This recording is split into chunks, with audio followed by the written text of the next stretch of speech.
station. And then I'm going to wrap up with, evidently from the live poll, something that's of high interest to everybody, and that's just a general overall view of where we at on stage 2 attestation with the state of Arkansas. Now, let me begin by talking about the attestation process to your state agency. I'm going to tell you about what went in the past, what's come about and in place right now, and some recent changes we made.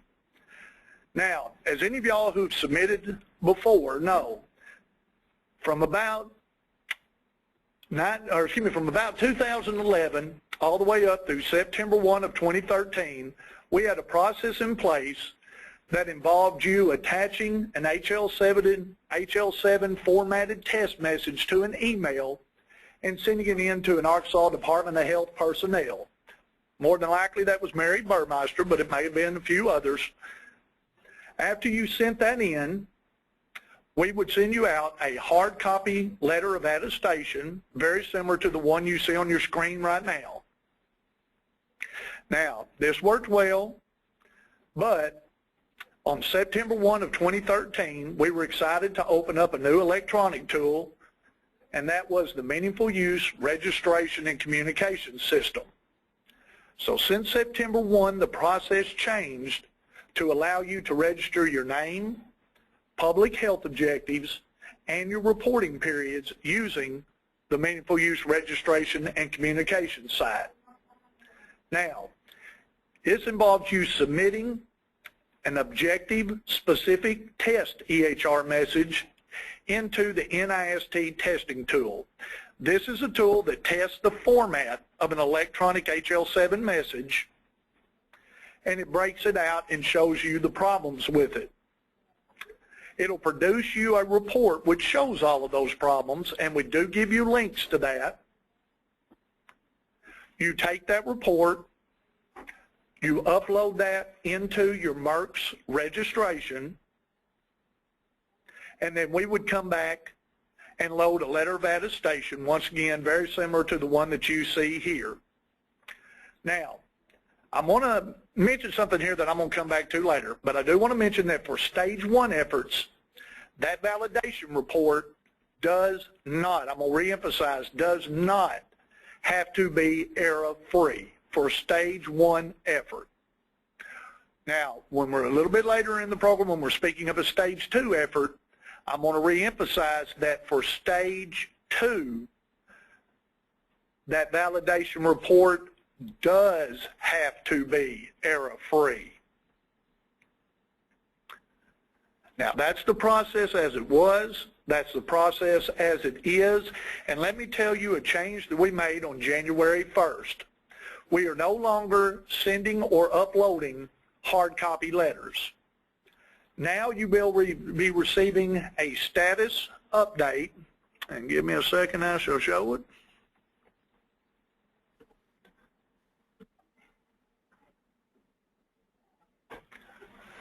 All right.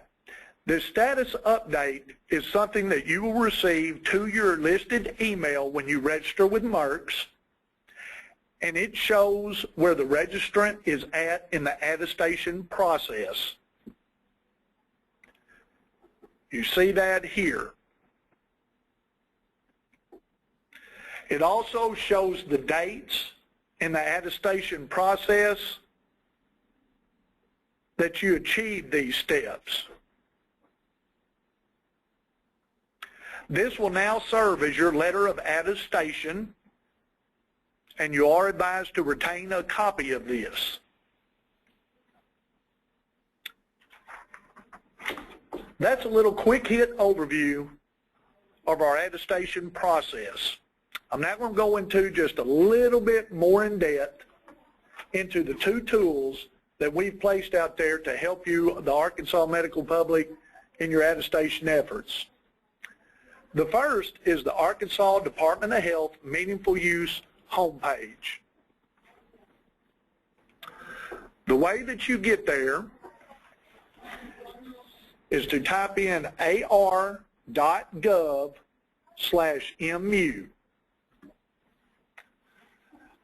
I'll have a little I'll have something at the end of this that is a page that lists all of these communications and sites.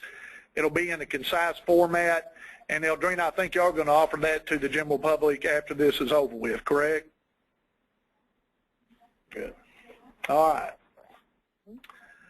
Now, the Arkansas Department of Health Meaningful Use homepage, I'm going to advise everybody to add it as a favorite. Now, the reason being is this site answers anything that you may or may not want to ask about meaningful use.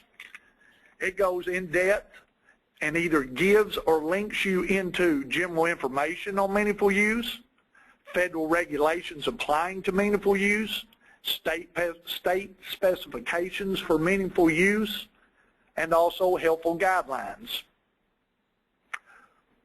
One other thing that I want you to notice, all of your different objectives are listed over here on the left. Let's use immunization because I know that's of high interest to the Arkansas public. Let's say that you were attesting for immunization. You would click on the immunization registry, and then you'll notice there's several places that list the onboarding process.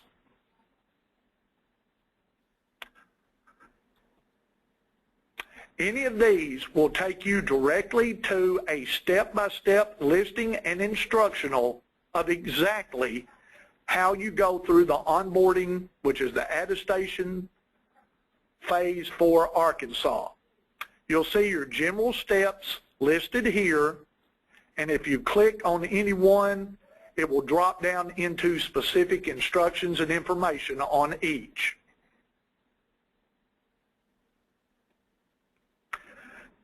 Please note that stage 1 only goes through step 3.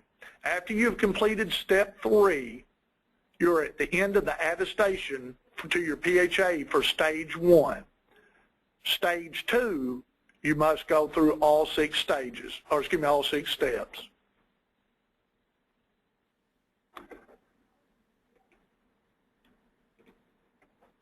All right, back at the Meaningful Use homepage, I also want you to note that there is a link to register with the MURCS system. This will take you directly to the Meaningful Use Registration and Communication System.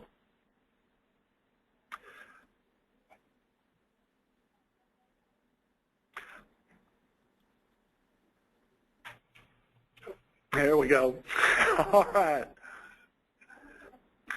Now, if you are new to the Meaningful Use Registration and Communication System, you will go to a sign-up. If you are already a registered user, you would go to sign in. Now, I do want to let you know that the 3 functions that we had envisioned, and I'm going to refer to this as the MURCS system, the 3 uses that we had in mind for the MURCS system was we wanted a place for providers to keep up with their attestation. We also wanted a medium of communication between the ADH and the general medical community in Arkansas. And then also we wanted this to serve as a repository or storage vat for anything that may develop on future MU stages. There are 2 types of registrations within the MURCS system. The first is a general registration to become a user or a MURCS account holder. Once again, if you're brand new to it, you hit the sign up. Now, to become a user or an account holder in MURCS, it's as simple as giving your name, organization, email address, and then selecting a username and a password. That is all that the registration requires to become a user, and then of course you would hit your save. When you hit that save, or should you ever come back and sign in as a current account holder, you're directed to the sign-in page. This is where you would need to place your username. I'm going to put mine in there. And also enter in What are y'all laughing about, general public in here? All right. You also need to place your password. You're now taken to the home page of the MURCS, and at this home page, I do want to show you a couple of key documents. The first is the provider tip sheet. The provider tip sheet is a quick hit document that shows you exactly what information you will need to successfully complete registering within the MURCS system. This is something that's nice to download and print off to have ready, this information. The MURCS User's Manual is a manual complete with screenshots and instructions that walks you through every phase of the MURCS system and exactly how to achieve everything that it can offer.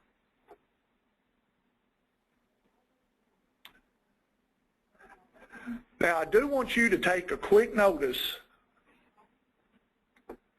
of the user profile. When you hover on a tab, you'll be given drop-down selections. The user profile, when you hover on it, please notice that it will allow you in the future to go back and change anything that you entered when you registered to become an account holder. In other words, it will allow you to go back and change the account holder name, organization, address, username, or you can enter a new password. You can change one or any of this combination of these fields.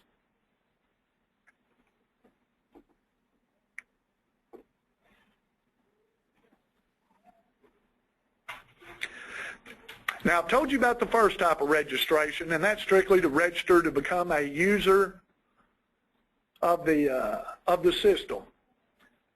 It was pointed out to me that one other thing you might want to look at is the frequently asked questions at the bottom of the page.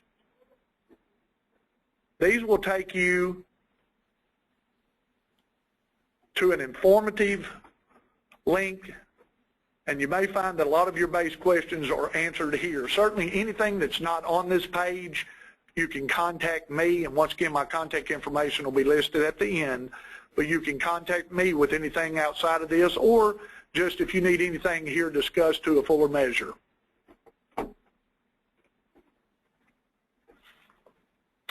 Now, we have covered how to register as an account holder.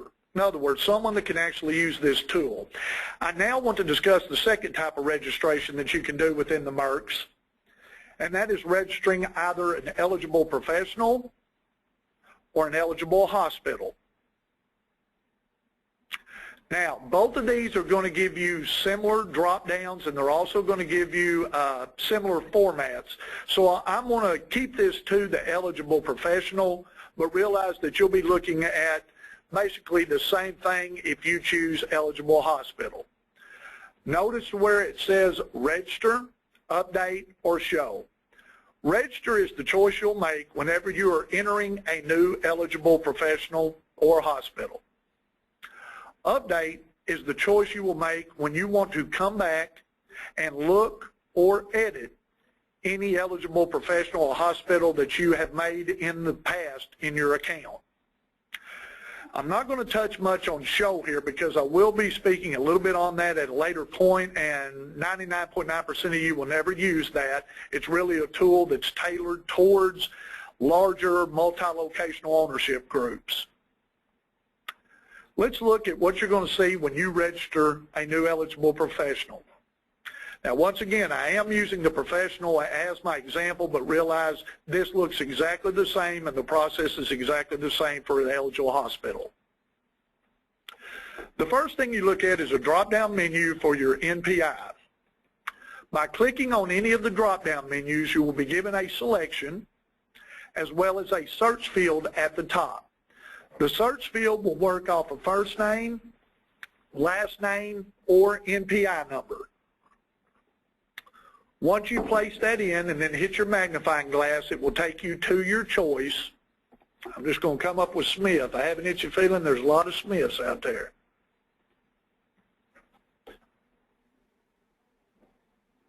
All right. Once you see your choices listed, you will simply click on them and it adds it as your NPI choice. One thing that I do want to mention here on your drop-down menus, the drop-down menus, whether we're talking about the NPI numbers, the EHR vendors, or the EHR products, all of these are populated from federal websites. And there is a lag time that occurs between an NPI getting attached to that website or a vendor or his product or their product getting certified and making it onto this list. If you find that you have a physician or an APN or someone with an NPI number that you don't see listed here, you'll need to get with me specifically and we can discuss your options. You're not out in left field. I can still help you, but it's something we'll have to deal with on a case-by-case basis. Next, we ask you to enter your location here. We prefer the name of the facility. If you want to put the name of the attesting EP, that's fine also. But we prefer the name of the facility here. On the second line, you put the numeric street address. And then the third line is only used if your location is a suite, a room, a apartment, or something of that nature. Your counties, cities, and zips are all drop-down menus, and when you take them, the rest are automatically populated. I chose Boone County, so my city drop-down will be listed by every city with a medical facility in Boone County. Once I pick that city, the zip code will only be comprised drop-down-wise of the zip codes within that specific city. Next, we're asking you for two different contact informations. The first is what we call the provider contact information. On that, we're asking for the on-site contact person, who at the facility is in charge of the meaningful use. This may be an administrative personnel, it may be a frontline secretarial style. It's basically whoever we will need to talk to concerning meaningful use issues at the facility. The technical contact, and it may very well be the same person, but your technical contact is who we will need to talk to about technical issues such as interface development. If it is the same person, you still need to list them twice. Both of these are required to complete your registration. The provider type is where you tell us what type of care that y'all offer at the facility. The incentive program is where you tell us what you will be attesting for, either Medicaid, Medicare, or both. And please note that we also have a no incentive program listed. The reason being is, not necessarily now, but especially in the future, we're hoping that this will someday become a place of registration for the medical community to the Arkansas Department of Health. Now your EHR vendor, once again, this is a drop-down site. Once again, it comes from information from federal populated sites. Your search field operates the same. You'll type in the information and then hit your magnifying glass and then make your choice. If for some reason, once again, you do not see your vendor listed in this drop-down, that does not indicate that your vendor is not certified. That strictly indicates that they have not made it onto that federal populated site that we frequent. We have given you an open text field, so if you do not see your vendor here, we ask that you type them in the open text field. Now, we would ask that later on, as part of due diligence, you would come back and make sure that you do see your vendor on here. If, in other words, if quite a bit of time goes by and you don't see your vendor on there, you may want to check and make sure that your vendor is certified. Same thing holds true with the EHR product. The EHR product will be populated once a vendor is chosen, so you must choose your vendor first, and then you will look at the listed products that that vendor offers. Once again, if you see your choice, choose it. If you don't see it, that does not condemn it as a non-certified product. That may mean that it just has not populated into those websites. If that's the case, type yours here and then stay on the lookout for it. For those of you who are participating in the Health Information Exchange Share Arkansas, we'd ask that you would choose your name here, or whoever is a member in your organization, choose them. If you are not a member of Share, then just ignore this field. Down at the bottom, you're going to see 6 tabs. The first is the public health objective. This is where you will be telling what you will be attesting for, and you will hit the Add button. You will choose the particular program that you will be attesting for. Then you will fill in the test period start and end. And I've had some question here about, is this for when we actually are sending something to you? No. What this is asking for is the beginning and ending of the attestation period that you will be attesting for. And it goes in a 2-digit, 4-digit format. Once you have chosen your beginning and ending attestation period, you'll go down and you will choose your stage. Notice that we do have 3 years listed for stage 1. Stage 1 year 3 will only apply to those few early birds who began attestation and have continued it since 2011. Once you've made your choice here, you will pick the HL7 version that applied to the time frame that you're listing. Now, I want you to note that 2.31 is still currently being accepted for stage 1 efforts only. For stage 2 efforts, 2.5.1 is required, and for cancer only, the CDA R2 format. Once you've done your public objective, I want you to look at these 2 affiliated tabs. We have affiliated providers and affiliated facilities. What we're asking you for here, if you're registering as an eligible provider, we ask that you would list, your facility's NPI number in there. We use this to reconcile back against messages that are sent to us. So once again, if you're registering as an eligible professional, we ask you to come in on the Affiliated Facilities tab, hit Add, and then you'll see the drop down of the facilities, and please pick yours there. Once again, it's all drop downs. You have the search field. You can do it by NPI number or any part of the name. Now, if you're registering as an eligible hospital, we ask you to come in here and list the providers that will be attesting through your facility on there. I want to briefly touch on this additional user access, and this goes back to the top of the page where I showed you the additional user. We envision this for multi-locational facility ownership groups. Now, by no means are we limiting you to that. But what additional user access allows? This allows you to add another MURCS account holder, or in other words, someone who's done that first type of registration, which allows them to use the MURCS tool. That is the only prerequisite for being able to be chosen as an additional user.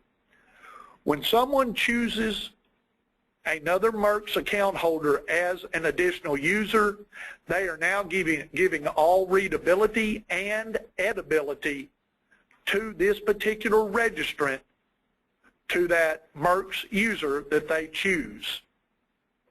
Now, the good part of that, That allows multi-personnel to look at and edit records.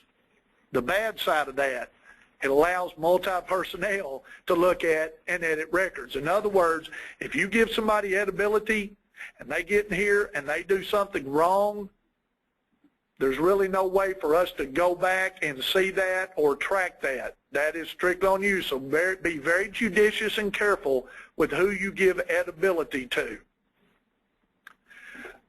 The last two tabs, CLIA and OID, these are particular to electronic lab reporting. I'm going to admit my ignorance. I'm not for real sure what those are, but I do know they are pertinent to lab reporting, and I know that our ELR program manager, he will reach out to you and tell you what he needs there.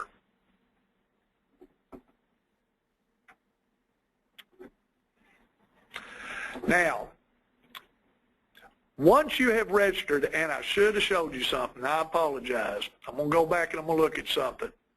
I'm going to key on it here, and I'm going to continue to key on it. Notice at the bottom of any screen within MURCS, I'm showing you two things. You're going to have a save button, and you're going to have a cancel button. Cancel strictly means do not take anything I've just done. That's what you saw me just do. Save means exactly what it says. Retain these changes or additions that I've done. The reason I'm pointing that out, if you do not push a save button, nothing you've done up on any other part of the screen is going to be retained since the last time a save button was pushed in your account. So anytime that you make a change, an addition, you will need to hit save button in the bottom left to make sure that this is maintained. I cannot tell you how many people have spent valuable minutes going through the process just to go, okay, I filled it all in, then X out or go elsewhere, and do not hit save, and all of that is lost.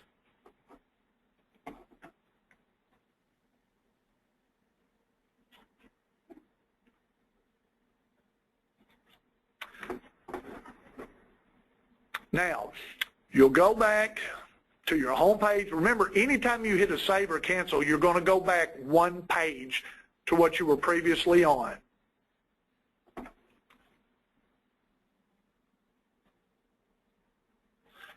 Get my blood. Yeah, I think I'm going to show them a proof of registration email. I want to show you something here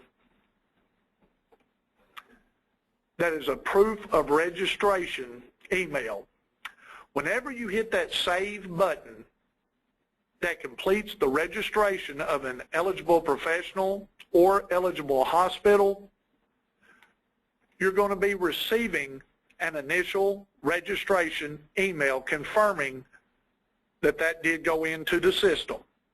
Now, this will be going to not only the email that the account holder listed, but it'll also be going to that email for the facility contact and also the email that you listed for the technical contact.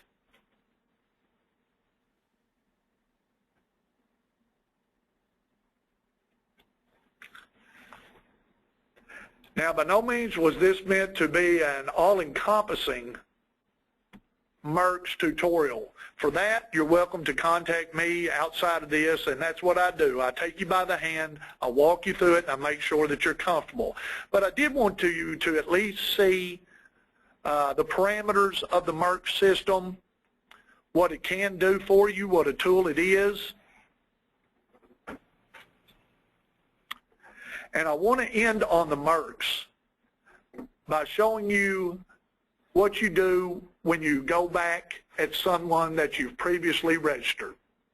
You sign into your account, and instead of going to register, which is what you would choose to put someone new in there, you go to update. This now shows any registrations that have been done within your MURCS account. These three are examples that I've done in my account. What you do to edit these, the first screen is going to be a read-only screen, informational strictly. To make an addition or a change, you will need to click the edit button beside a listing. Now you are back at a page where you can make changes to that registration. This is also where you go at the time that you're going to upload a document into your MURCS registration. You'll need to go down to the specific objective that you want to upload this document. So remember, in the attestation process, I mentioned that you will need to upload that validation report that the testing tool produces. This would be where you would go. You would hit edit beside the specific objective, and you're now taken to a log entry screen. The log entry screen is automatically timestamped. You have an open text log text field. This field is for your use to type a message you wish the Arkansas Department of Health personnel to receive. It also will serve as the title of the document that you upload. And then the browse function is where you will go to choose on your computer where a particular document is at that you want to upload. You will choose it and hit open. Do realize that you don't have to have a document uploaded to send us a message, but you do have to type something in the log text file to upload. In other words, you can't just upload a file. Something must be typed or it will not save it. Once again, if you're uploading a file, what you type will serve as your title. If you're strictly entering us a note, you strictly type the note and then hit save.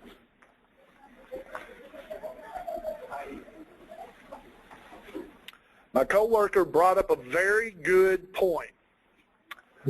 We tested the MURCS site with any browser that we currently know on the market. And the only one that we found it had problem with, unfortunately, is one of the more popular, Internet Explorer. But let me qualify that. It only has trouble with Internet Explorer 8 or older. Once again, it only has problem with Internet Explorer 8 or older. If you're using Internet 8 or older, you're stuck with two choices. Either upgrade to Internet 9 or newer, or download any other browser that we know of. That could be a Google Chrome, Mozilla, Firefox, basically any other one we know out there operates correctly.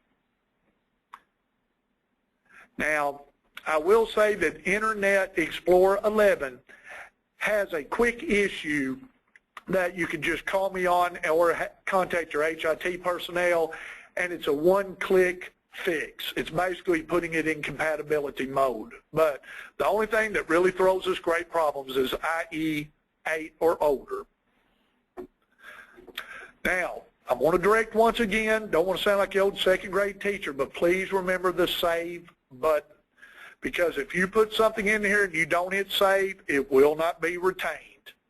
Save and new, this is if you're going to be entering multiple things. It will save and bring you back here for another one, and you can continue that on unlimited times. Hitting save or cancel, either one, takes you back one screen.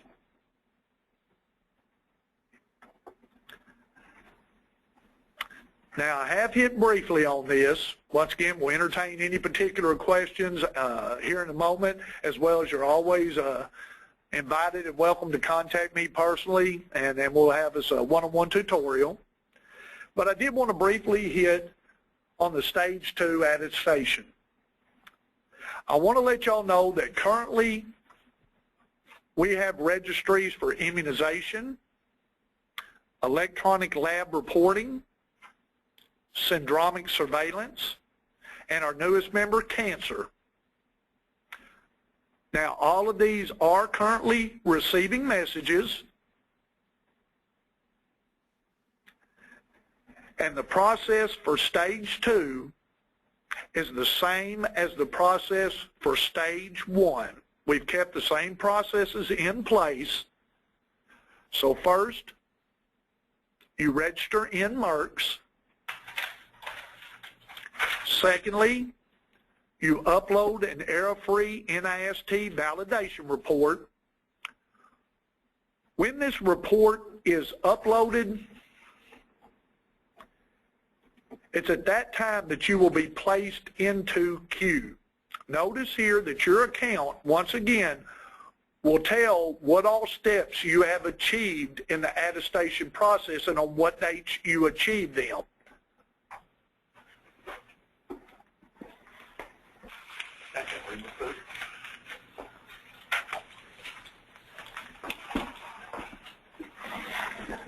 All righty. The uploading of the NIST validation report will move you into queue. It's at that time that we ask you to wait until an ADH program manager contacts you, but we don't want this to be dead time. This should be time when your vendor is further developing your EHR system to prepare for interface. Once again, I want to stress to you, for stage 2, we are accepting messages, but you must follow the process and register in MURCS first to get into queue or line. Well, listen, I want to thank you. You've let me just kind of briefly touch on the registration process, the MURCS site, and stage 2 attestation. I do want y'all to know that you're welcome to contact me at any time. Here's my contact information, as well as when you begin working with our specific program managers, you see their contact information here also. We'll be sending Myra's contact information shortly. She's new and is just now receiving a new number. We'll get that to them shortly. But at this point, Ms. Eldrina, I'd like to open it up for questions and do my best. That's wonderful. Thank you so much for a great presentation. We appreciate your time. I already have some questions coming in. If you just leave your contact screen up there, that's fine, Russell, so people can take notes. I do want to remind everyone this session is being recorded and will be available for download. If you'd like copies of the slides separately, just email myself or Russell and we'll make sure you get copies of that. Okay, your first question is a 3-part question, so I'm going to ask them one at a time. Would an organization need to have more than one account holder? And what is your recommendation for backup within an organization? Well, you know, that's a loaded question, Eldrina, because a lot of that comes down to how they want to distribute the ability to manipulate their registrations as well as also their size. Once again, if you have several people within your organization that are dealing with the meaningful use issues, it may serve you better to have more than one account holder and to award them that additional user access. That way, let's say that you have an administrator and underneath them they have 2 people that are working on meaningful use. Might be a good idea to have all 3 of them as an account holder, because remember, that is the only way you can be given additional user access. In other words, the ability to look at someone else's registered EPs and EHs is to be an account holder. So it's kind of a loaded question. I've given you kind of a loaded answer there, but we've tried to make it to where if you don't need it, it's of no value to you. If you do need it, and that can be regardless of size, it is available. Okay. And the other question, if they do have staff turnover and they need to deactivate an account holder, what's the process? Okay. And we have thought of that, and that's where we put in that change to where you can actually go in there and change any of that information that is placed in there when you register as an initial account holder. Now, let me give you an example. One thing that could throw a little bit of a problem. We as account administrators, I will always be able to see your username. So should you forget your username, contact me, I'll be able to get that to you. No one will ever be able to see your password. That is encrypted within the system. However, I do have a methodology that I can send your username and password, but it will go to the address, the email address that was originally or currently, I should say, that is currently placed in the MURCS account holder. So whatever email address that the MURCS account holder has in there will be the address to which that username and password I send to you will be going to. Now, once you have that, you can get in there and change it.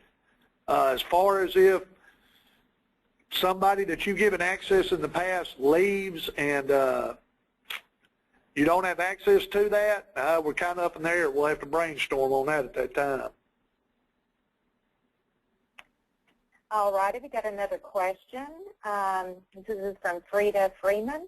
If you plan to upgrade to a certified version, the 2014 version in early summer, should you register now or wait until the upgrade? We're always going to suggest that you register as early as possible. Get in there, and if you want to, go ahead and list your current version. Once again, all of those fields are editable when you come back and push that update as opposed to register. So when you get in there, you can put in what you're currently on. That is what we would like listed, is what you're currently on. And at the time that you update, go back in there, check, see if your new version is listed. If it is, choose it, make the change. If not, you can type it into that open text field, and we can look at it there. Okay, does anyone else have any questions? If you do, you can raise your hand, or you can type it into the questions section at this time. We do have a thank you, Russell, for presenting today. Well, thank you all for having me. I appreciate it. If you can make heads or tails out of what I say, you're all right. Okay, here we got another question. For a two-physician clinic, do you have two separate accounts for each NPI, or is there a place for both to be listed under an organization? All right, I apologize, Miss Odrina. Would you read that one more time? Sure. For a two-physician clinic, do you have two separate accounts for each NPI, or is there a place for both to be listed under one organization? All right, good question, and I'm even going to expand on it. If I only had two, this is my gut instinct, I'd probably do one for each. Now, let me say this. You do not have to. This is called a multi-physician registration issue. What we have is, if you have two or more physicians at the same location that will be using the same product and be going for the same measure and reporting period, you can pick any one of that group and register them and then affiliate the other providers using that bottom affiliated provider tab that fall within that same group. Now, once again, if I only had two, you're going to find that it only takes about 15 minutes to register. I'd probably just do them both. Do they have to? No. They could register one of them and affiliate the other one as long as they were both going for the same objective, like immunization, and the same reporting period.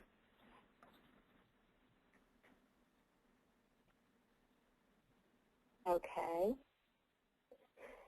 I do see one other question. Can I register for immunization interface with our EMR? Now, can I register for an immunization interface with EMR? Yes, sure. You can register, and actually, you do not have to be testing for meaningful use to register on the MURCS site. Once again, it's currently being used not to a great extent, but just as a general registration place for the Arkansas medical community. So yes, we are taking registrations there, but let me qualify this answer. Realize that immunization records and the submission of those are required by Arkansas law, regardless of whether you're attesting for meaningful use or not. Therefore, the tools that you have seen today are strictly applicable to meaningful use. If you are not attesting for meaningful use, then you will need to go to the WebIZ. That is the immunization registry that is being used to meet required immunization submission per Arkansas law.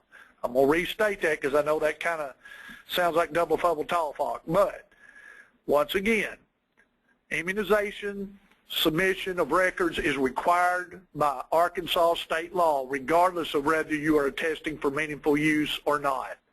So if all you are doing is looking to submit your immunization records and not a test for meaningful use, you need to go to WebIZ. You can still contact the immunization that you see. Let me get my there. Andrew Luker is the gentleman in charge of it at this point. So you can still contact him, and he will walk you through that process. But their registry operates both hand in hand with meaningful use and completely outside of it, because some people are going for meaningful use, some aren't, but immunization record submission is still required of both groups. Okay, are there any other questions for Russell? We've got a couple of more minutes left. We have had some great questions, good conversation. I hope that everyone has enjoyed today's session. I am now going to open our final poll.